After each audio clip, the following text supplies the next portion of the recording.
दलगत भावना से ऊपर उठ करके और भी ऐसे जो मसले होंगे हम मिल करके तैयार हैं। साथ ही साथ आज मैं बाढ़ आपदा प्रबंधन की दृष्टि से जो पिछले समय बाढ़ आई थी, सर्वाधिक बाढ़ जिसमें हमको अपनी सेना बुला करके गुना शिवपुरी में बचाव का प्रबंधन करना पड़ा था, आज मैं अपने माननीय मंत्री ज्योतिरादित्य सिंधिया जी के साथ बाढ़ आपदा के लिए भी जा रहा हूं। देख करके आने के साथ पूरे प्रदेश के अंदर हमने निर्देश तो पहले ही जारी कर दिए कि सभी कलेक्टर अपने अपने ज़िले में इस बाढ़ के कारण से किसी की जन हानि, किसी की पशु हानि या किसी की प्रॉपर्टी या पुल पुलिया सड़क का नुकसान अगर हुआ है तो यथायोग्य तुरंत गति से वो जन सुविधाएं बहाल करे, सर्वे करे, राहत राशि मुआवजा राशि जो देना हो दे।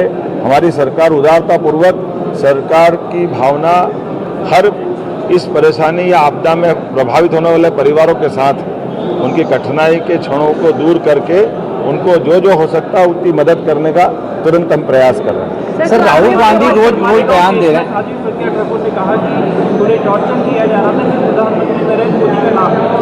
देखिए, ये तो अब सब अपने आप ओपन हो ही गया है। जो हम शुरू से कह रहे थे, साध्वी जी के सामने जो न्यायालय ने फैसला दिया है वो दूध का दूध पानी का पानी हो गया है। कांग्रेस के सारे षड्यंत्र फेल हुए और कांग्रेस ने एक मनगढ़ंत भगवा आतंकवाद का जो एक वितंडावाद एक नया नाटक खड़ा किया था, वो सब कुछ ओपन हुआ है।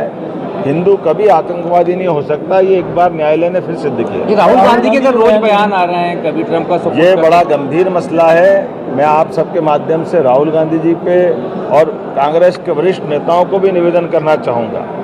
कांग्रेस लोकतंत्र के सबसे मजबूत आधार स्तंभों पर जिस ढंग से राहुल गांधी जी प्रहार कर रहे हैं और एक के बाद एक मुंह की खाते हैं, वो न्यायालय सिस्टम पे प्रश्न खड़ा करते हैं, न्यायालय को नहीं मानते हैं। यद्यपि न्यायालय से कई बार फटकार पड़ी, कई बार वो माफ़ी मांगते हैं, अर्थात न्यायालय पे उनका सुप्रीम कोर्ट पे भरोसा नहीं है। एक तरफ वो चुनाव आयोग पे प्रश्न खड़ा करते हैं। चुनाव आयोग के माध्यम से इस देश का गणतंत्र दुनिया के सामने आदर्श गणतंत्र है, सबसे बड़ा गणतंत्र अगर दुनिया में जिंदा है तो चुनाव आयोग की निष्पक्षता के आधार पर है, लेकिन ये चुनाव आयोग को भी नहीं मानते।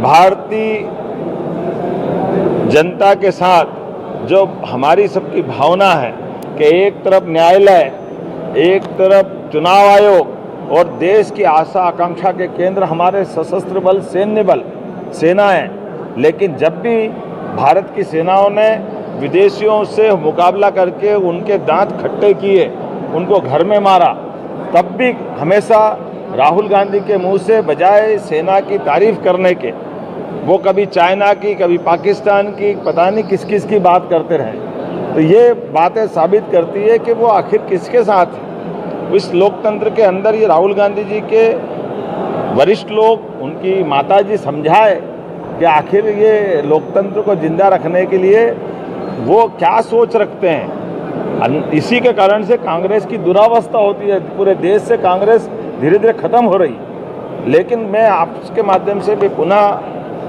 निवेदन करना चाहता हूं कि उनके कर्मों से पाकिस्तान प्रसन्न होता है। पाकिस्तान के आतंकवादी मिठाई बांटते हैं, हमारे दुश्मन देश खुश होते हैं। वो भारतीय लोगों का क्यों अपमान करते हैं? इस गणतंत्र की मजबूत इमारतों को क्यों ढीला करना चाहते हैं? उनको क्यों कमजोर करना चाहते हैं?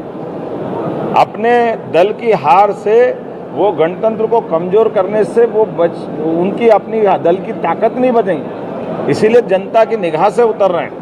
बेहतर ये होगा कि वो लोकतंत्र में अपनी पार्टी का जनाधार बढ़ाए, अपनी पार्टी के लिए जो करना करे, लेकिन अपनी हार का ठीकरा अगर वो चुनाव आयोग पे फोड़ते हैं, अगर वो संविधान, उनकी पार्टी ने सबसे ज़्यादा संविधान संशोधन अगर किए हैं तो कांग्रेस ने किए, वो अतीत के अंदर झाँक के देखे और कभी वो इस गलती के लिए माफ़ी भी मांगते और अगले ही पल वापस